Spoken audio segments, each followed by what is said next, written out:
কোন জায়গায় মনে হলো যে রাজেশটা হেরে গেছে? আমাদের ফার্স্টে স্টার্টটা মোটামুটি হয়েছে, বাট উইকেটও পড়ে গিয়েছিল। তো ওখান থেকে আমরা যখন কাভার আপ করার চেষ্টা করেছি, খেলা ততক্ষণও মনে হয় ছিল, আমি যতক্ষণ ব্যাটিং করছিলাম আমার কাছে মনে হয় আমি আউট হওয়ার পরে আমাদের মোমেন্টামটা অপোজিট সাইডে চলে গিয়েছে। আপনি যখন আউট হলেন তখন মনে হয় আরো 3 ওভারের মতো বাকি তানভীরের করার মতো, ঠিক একটু ডিসঅ্যাপয়েন্টিং কিনা যে আপনি থাকলে ওই 3 ওভারটা পাইতেন, পজিটিভ ম্যাচ আছে?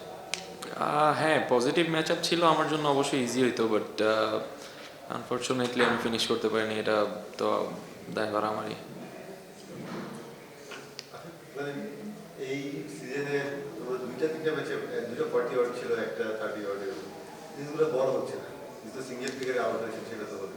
যে জিনিসগুলো মানে 20-30 ওভার হলো সেগুলো বড় হচ্ছে না কেন? কোন জায়গাটা এমন হচ্ছে যে আসলে আজকের দিন বাদে ম্যাক্সিমাম ডেতে দেখতে গেলে দেখবেন আমি ব্যাটিং করেছি 5 নাম্বার 6 নাম্বারে। তো এই অর্ডারে আমার মনে হয় না 70-80 করে করা পসিবল ডেইলি। তো আমি ইম্প্যাক্ট রাখার চেষ্টা করেছি যতটুকু সময় পেয়েছি ওই সময়গুলোতে।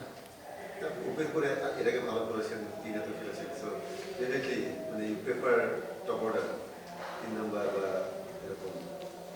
এটা আমার জন্য ইজি হয়, আমি পাওয়ার প্লেটা পেলে আমার খেলা গোছাতে ইজি হয়। ক্যাপ্টেন মিরাজ একটু শাফলিং করছেন, কখনো উপরে কখনো নিচে। ওনার ব্যাটিং পজিশনটাকে ওনার পারফরমেন্সের উপরে একটু এফেক্ট করছে মনে হয়? এটা আসলে মিরাজ ভাই অ্যান্সার দিলে ভালো হবে। আর তাছাড়া আমাদের টিম ম্যানেজমেন্টের সাথে ডিসকাস করে এই সাফলিংগুলি হচ্ছে। তো এটা totally up to team management.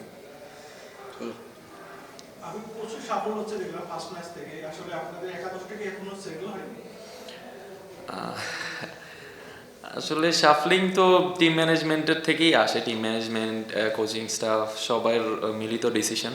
তো আমার মনে হয় এরকম চেঞ্জেস আসতে থাকলে তো অবশ্যই এখনও সেটেল হয়নি আমার যেটা মনে হয়। তো আশা করি যে কটা ম্যাচ আছে, আজকে আমাদের একটা ভালো স্কোর হয়েছে, তো আশা করি সামনের ম্যাচগুলিতে স্ট্যাবেল রাখার চেষ্টা করব। আপনি পরের দিকে খুব ভালো ব্যাট করেন দেখলাম। আমি ফার্স্ট ম্যাচটা আমরা দেখলাম বেশ মন্তরই ছিল উইকেট। এই পরের ম্যাচটা আসলে কেমন দেখলেন? মানে ব্যাটিং জন্য ইজি ছিল কিনা? ব্যাটিংয়ের জন্য ডিউ থাকলে অলওয়েজ একটু বোলারদের জন্য টাফ হয়, সেই জিনিসটাই হয়েছে এই ম্যাচেও। আমাদের ফার্স্ট ইনিংস থেকেও একটু একটু ডিউ ছিল, তো আমাদের বলারদের জন্য ডিফিকাল্ট ছিল, আর অপোনেন্ট বলারদের জন্য তো আরও ডিফিকাল্ট ছিল, পরে আরও ডিউ এসছে। আর কেউ? হ্যাঁ।